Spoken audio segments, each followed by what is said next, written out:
याद रखिए, यहां बैठे हुए शिक्षकों, मैं सबसे पहले आपसे बात शुरू करता हूं। आप पर जिम्मेदारी ज्यादा है। एक पुल गलत बन जाए तो कोई बड़ी दुर्घटना नहीं होती, जनहानि होती है, कुछ लोग मरते हैं, दुख की बात है। एक डॉक्टर बेईमानी से डॉक्टर बन जाए तो पूरे जीवन में 100-200 लोगों को जल्दी यमराज के पास पहुंचने या इंद्र के पास पहुंचने की व्यवस्था करता है। लेकिन एक अध्यापक गलत हो जाए, एक अध्यापक अपना काम ठीक से ना करे, एक अध्यापक केवल यह सोचे कि मैं वेतन के लिए काम कर रहा हूं, तो मानिए कि वो ऐसी पीढ़ियां तैयार कर देता है तो देश आगे जा सकता है या पीछे जा सकता है। कौटिल्य के अध्यापकों, आपके पास जिम्मेदारी ये नहीं है कि कौटिल्य एकेडमी 30 साल कैसे चलेगी, 40 साल कैसे चलेगी। आप पर जिम्मेदारी ये है कि आपके यहां जितने बच्चे आए, चाहे वो सेलेक्ट हों चाहे ना हो, वो जिंदगी से भरे हुए और भारत के प्रति उत्तरदायित्व से भरे हुए पैदा हो।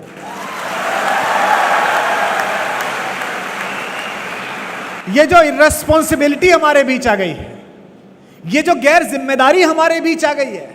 2011 आंदोलन शुरू होने से पहले तक मैं भी पढ़ाता था, BA MA की क्लास पढ़ाता था, और मैं देखता था कि मेरी कॉलोनी में रहने वाले प्रशासनिक अधिकारी या एक छोटा सा व्यापार करने वाले आदमी के चेहरे पर जितनी हनक, जितनी तेजस्विता, जितना गौरव बोध, अपने काम के प्रति जितना उत्सुक भाव होता था, उतना अध्यापकों में नहीं होता था।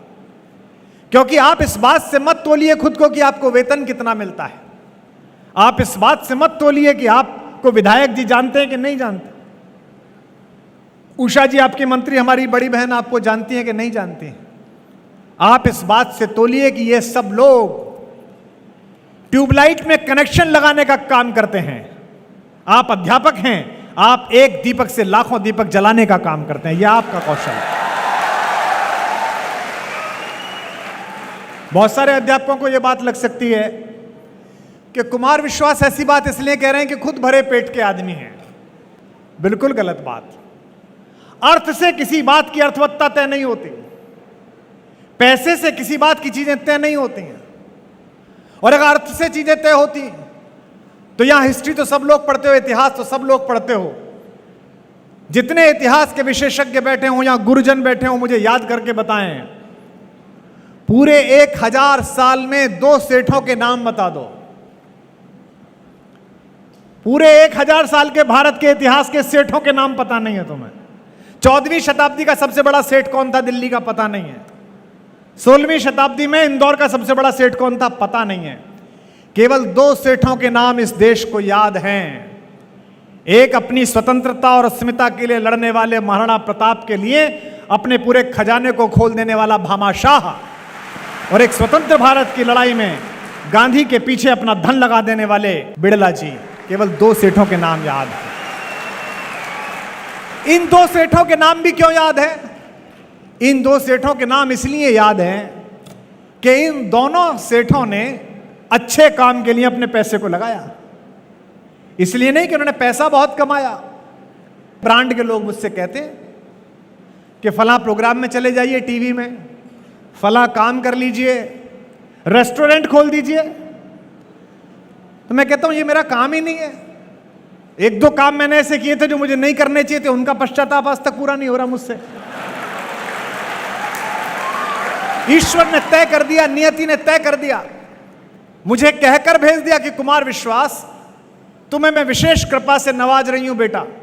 मैं तुम्हें समय अवसर के अनुकूल बात याद आने का कौशल सौंप रही हूं। मैं उसको कह सकने की शब्दावली तुम्हें दे रही हूं, और मैं बिना किसी सत्ता से भयभीत हुए, बिना किसी व्यक्ति के प्रभाव में आए, देश की, राष्ट्र की, लोकतंत्र की और मनुष्यता के हित में बोलने वाला कलेजा भी दे रही हूं। तो जो काम भगवान ने मेरे लिए तय किया है, अगर उसमें मैं ज्ञान अपना लगाऊं तो मुझसे बड़ा मूर्ख कौन। इसलिए जितने भी बच्चे यहां तैयारी कर रहे हैं, और आज जितने बच्चे जिनकी नौकरी लगी है, अगर आपसे ईश्वर को कुछ और कराना होता, अगर पैसे ही कमाने होते, तो 10वीं पास लोग पैसे कमाते हैं, 12वीं पास लोग 2-2 हजार करोड़ के टर्नओवर का काम करते हैं। आपको पढ़ा लिखा कर कौटिल्य एकेडमी में आपने 1 साल भर पढ़ाई की, 2 साल पढ़ाई की, इसके बाद आपको जज इसलिए बनाया गया है, इसके बाद आपको SP इसलिए बनाया गया है, इसके बाद आपको कलेक्टर इसलिए बनाया गया है कि इंदौर के किसी कोने में, देवास के किसी कोने में भारत के किसी कोने में जहां आपकी नौकरी लगे, वहां एक छोटी सी ढाणी में भी रहने वाला एक आदमी, झोपड़ी में रहने वाला आदमी भी जब आपके द्वार पर न्याय मांगने आए तो इस कौटिल्य अकादमी की शिक्षा याद रखना। मुझे आश्चर्य होता है, आईएएस के घर में पैसे निकले तो एक हफ्ते तक तो गिनती लग गई। एक हफ्ते तक गिनती हुई, नोट नहीं गिने गए। ये क्या देश बना रहे हैं? और क्यों बना रहे हैं हम? क्योंकि सब कुछ ठीक चल रहा है, केवल जो बीज जड़ में जाना चाहिए वो ठीक नहीं चल रहा। ये जो देश के चरित्र निर्माण की प्रक्रिया है, ये केवल अध्यापक कर सकता है।